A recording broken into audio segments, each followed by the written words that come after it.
Continuons à débunker, si on peut dire, le mensonge souverainiste. Je viens d'en avoir encore un exemple sur Twitter il y a quelques instants, et je crois qu'il est assez emblématique.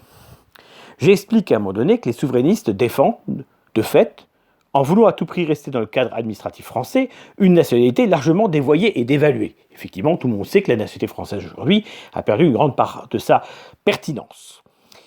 Réponse donc d'un souverainiste français, catholique et monarchiste, puisqu'il m'attaque en me qualifiant de païen et sioniste par ailleurs. Les souverainistes défendent la nation.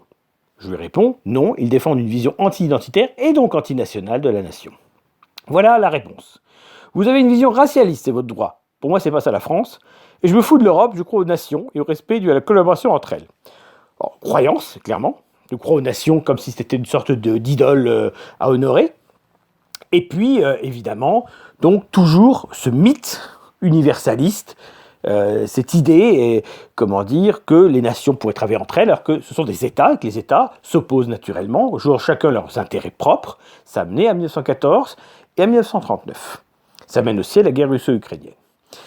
Alors, voilà ce qu'il me répond. Écoutez bien, chers amis. La France universelle existe. Elle dit que quelle que soit votre origine, votre couleur de peau, votre religion, si vous respectez et faites la promotion des valeurs françaises, vous êtes les bienvenus. La France est une idée, pas une race. Déménagez en Allemagne. D'abord, première chose, toujours ce mythe de la nation en France qui serait différente de la nation en Allemagne. C'est faux. D'ailleurs, la nationalité française définie par le droit du sang, en 1804 par le Code Napoléon, est ce qui a servi à définir la nationalité en Allemagne, en Italie, en Grèce, etc. Donc totalement faux. La vision de la nation en France et en Allemagne est exactement la même, c'est-à-dire qu'elle est définie, comme le mot nation l'implique, par l'ascendance commune.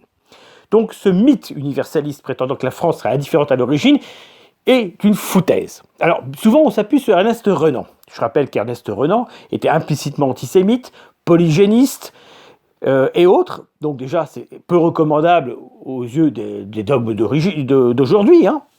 Et j'ajoute autre chose, c'est qu'Ernest Renan, il était favorable à une fédération européenne.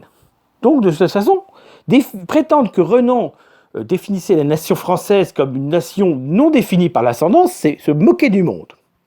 En fait, ce que vient de nous exposer ce souverainiste, c'est un discours que Macron pourrait tenir. Et d'ailleurs, c'est le même propos qui est dans l'article 1er de la Constitution de 1958, qui a été réalisé par Michel Debré et qui reprend beaucoup de passages de celle de 1946, rédigée par René Cassin, qui a été par ailleurs l'un des auteurs de la Déclaration universelle des droits de l'homme. Moralité. Voilà que ce souverainiste, qui évidemment est opposé au pouvoir en place, défend tout simplement l'idéologie au pouvoir, c'est-à-dire l'universalisme français, qu'il soit chrétien ou maçonnique, repose sur une foutaise, sur un dogme mensonger, qui est l'idée que toute la planète pourrait devenir française. Et ça, c'est quelque chose d'extrêmement dangereux. Voilà donc l'antisystème prétendu. C'est-à-dire que ces souverainistes-là sont des mondialistes, mais c'est des mondialistes dans un seul pays.